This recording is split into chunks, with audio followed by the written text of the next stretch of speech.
This continuous bombardment fractures our attention and identity. It externalizes our sense of self, making us less able to resist, reflect, or reclaim our inner autonomy. The societal forces at work are not indifferent. They thrive on our distraction and dependency, creating a feedback loop that feeds the beast of control. Understanding this vast machinery is essential to breaking free. It reveals that the fight for self-focus is not just personal resistance, but a rebellion against a system designed to fracture our minds and sell back our attention as a commodity. In this landscape, reclaiming your inner focus is a radical act, a necessary defiance against a world built to scatter your gaze and fragment your being. The cost of our fixation on external validation is no longer subtle. It has become a crisis unfolding across societies worldwide. In a world that never stops talking, where every scroll, every like, every comment pulls at the fabric of your attention, a silent epidemic has taken hold, not of the body, but of the mind. We have become prisoners of the gaze of others, trapped in an endless feedback loop, chasing approval, validation, and recognition from everyone but ourselves. But why? Why does the human mind crave the approval of strangers, acquaintances, even silent observers? Is it simply the need to belong, or something far deeper, something darker? Imagine waking every day measuring your worth, not by your own thoughts or achievements, but by the fleeting judgments of 1,000 unseen eyes. Likes, shares, comments, they have become the currency of self-esteem. We are lost in a psychological labyrinth where focus shatters and identity fragments like shards of broken glass scattered by winds of comparison. Each glance outward fractures us further, pulling us away from the one gaze that truly matters, our own. This struggle is not merely personal. It is symptomatic of a society wired to distract, manipulate, and control, a society built on attention as currency, and we are its unwitting traders. This fixation on external validation is no accident. It is a modern condition, a crafted condition, that fuels anxiety, dissatisfaction, and pervasive unrest. So what happens when you turn that gaze inward? When you stop seeking the world's approval and begin focusing on yourself? This is the story of a battle for the mind, the struggle to break free from the chains of external validation and reclaim the freedom that comes with true self-focus. Throughout human history, profound thinkers have recognized a fundamental truth. The path to freedom lies not in the approval of others, but in mastering the self. From the marble halls of ancient Rome to the quiet monasteries of the East, philosophers have urged us to turn our gaze inward, to cultivate an inner fortress impervious to the chaos outside.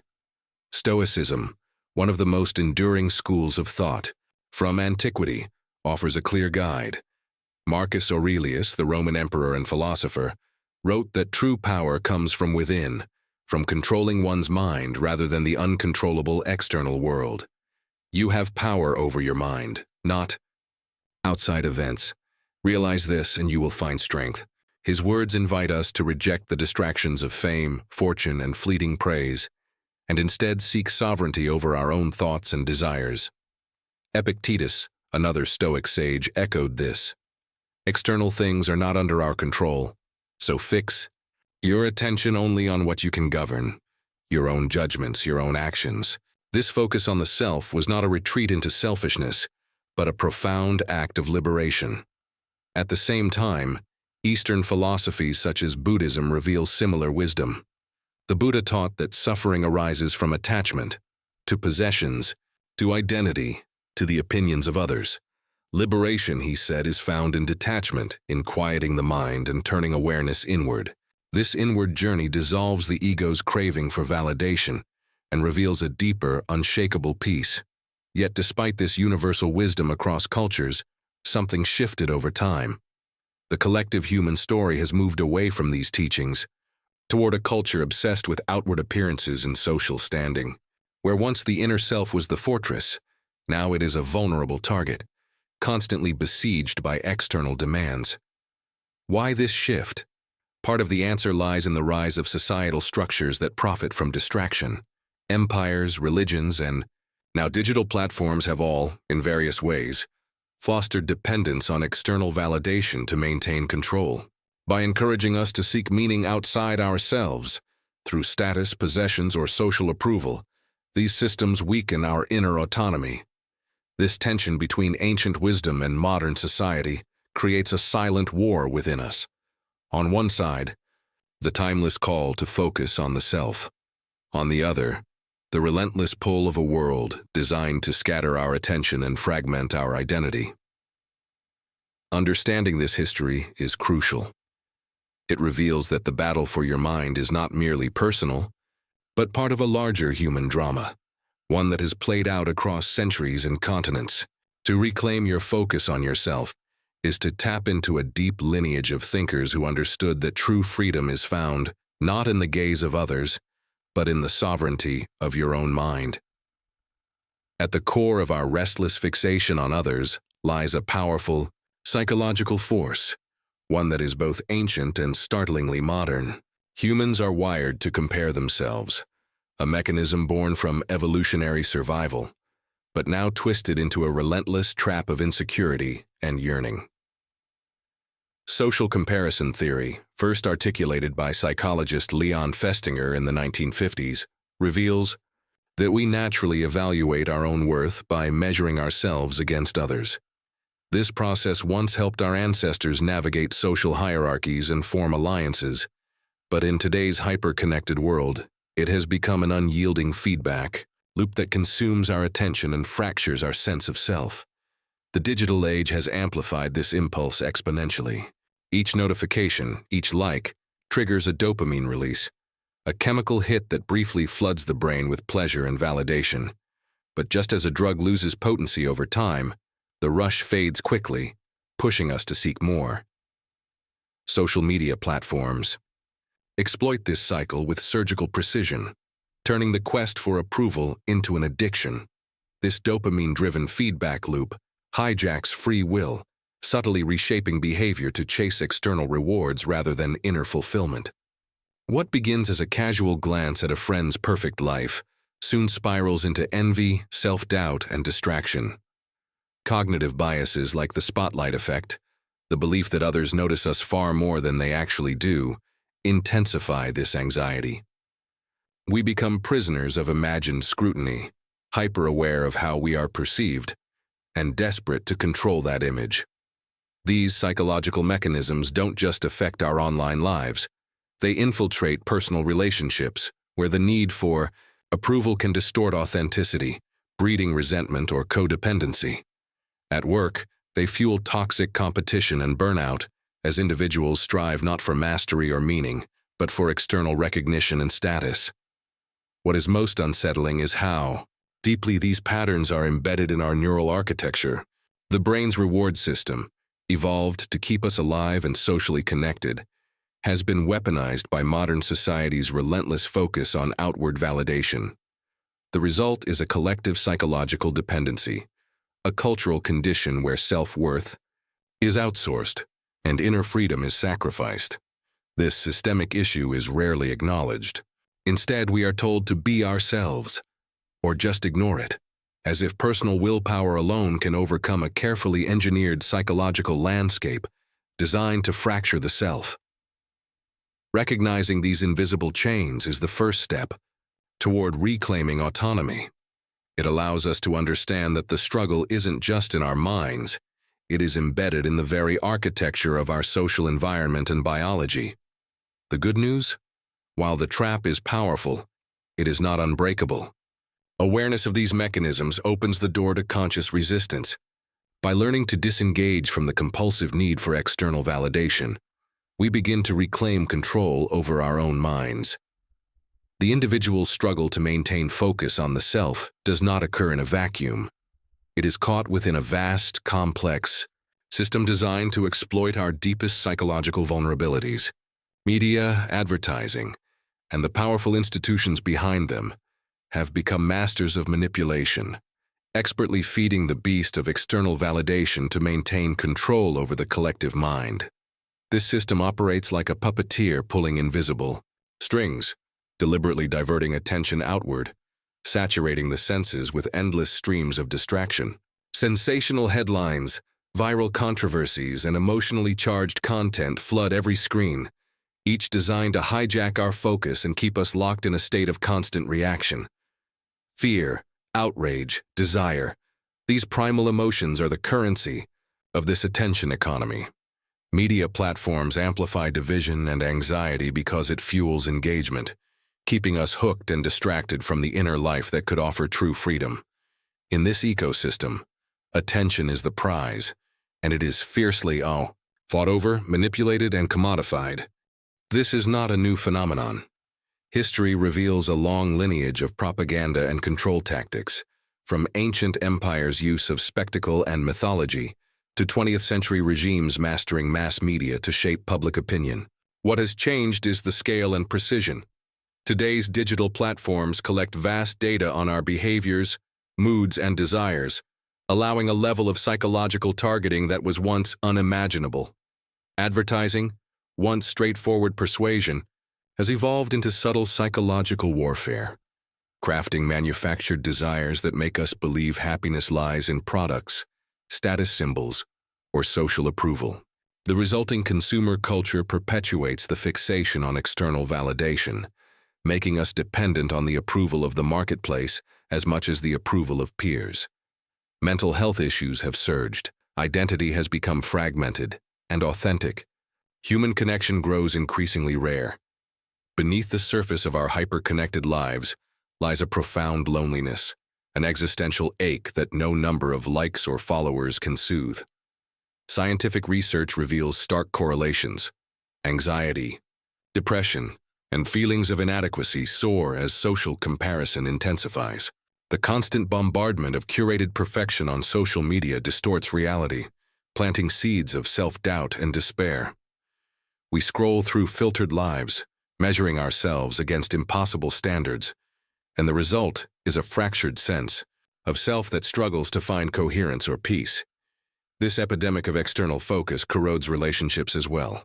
The illusion of connectivity, endless online interactions, and superficial exchanges cannot replace the depth of genuine presence. True intimacy requires vulnerability and self-awareness, yet when our attention is constantly pulled outward, we become strangers even to those closest to us.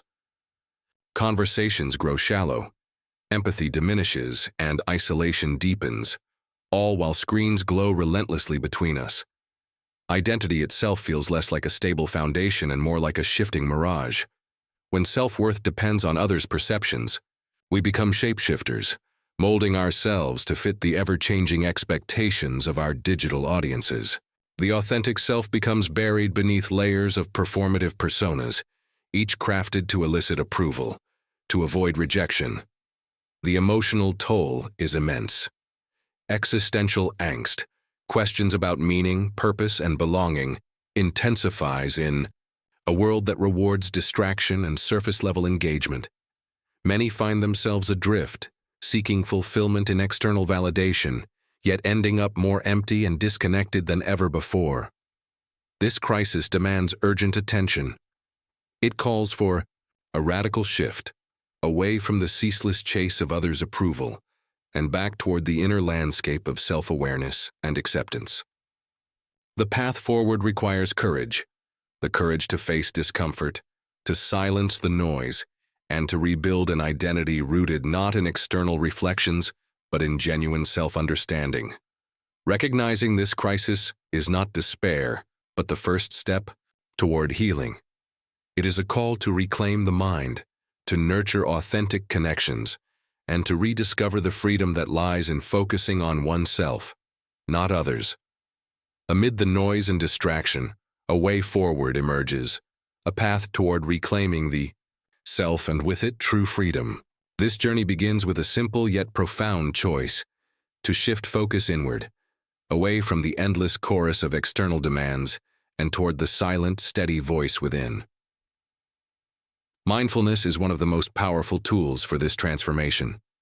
By training attention to rest on the present moment, We begin to notice the subtle patterns that pull us outward, the compulsions, the anxieties, the cravings for approval.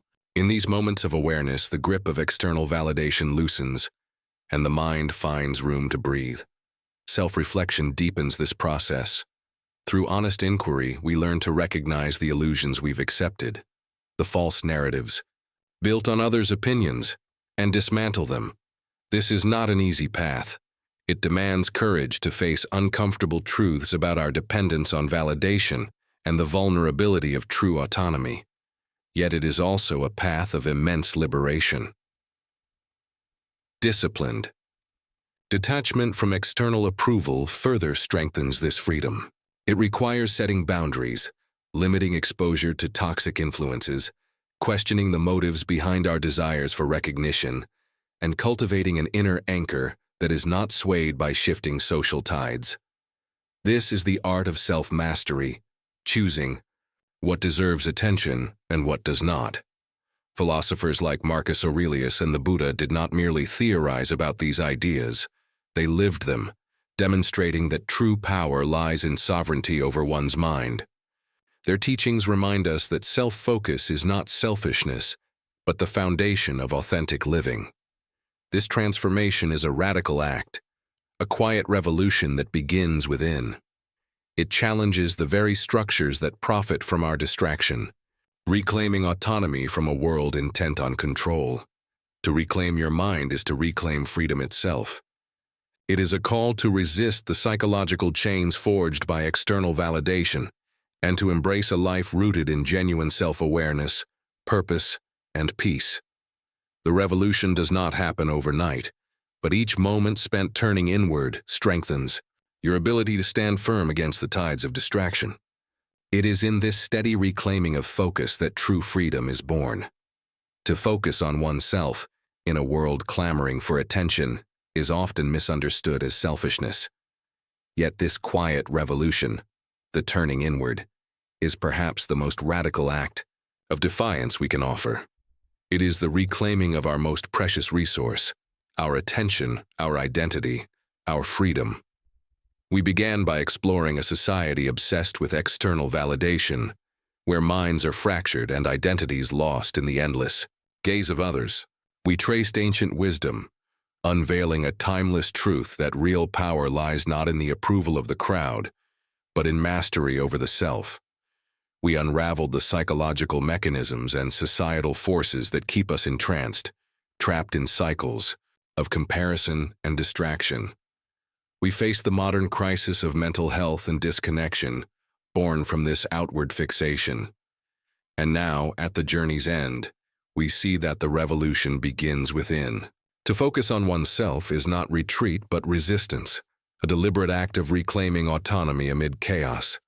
It is the path toward authentic connection, true peace, and profound freedom. This inward gaze does not isolate, it illuminates, it clears the fog of distraction to reveal what is real, what is essential, and what is lasting. It invites us to build identities not on fragile external validation, but on enduring self-awareness and purpose. The challenge remains to resist the siren call of the external world, to nurture the self with the same dedication that society demands of us outwardly. This is the quiet revolution, a turning inward that promises a life more authentic, more grounded, and infinitely more free. As you leave this reflection, ask yourself, where is your attention truly focused? And if you chose to shift it, just a little toward yourself, what transformations might begin? The revolution is silent, but its impact is profound. It is yours to begin.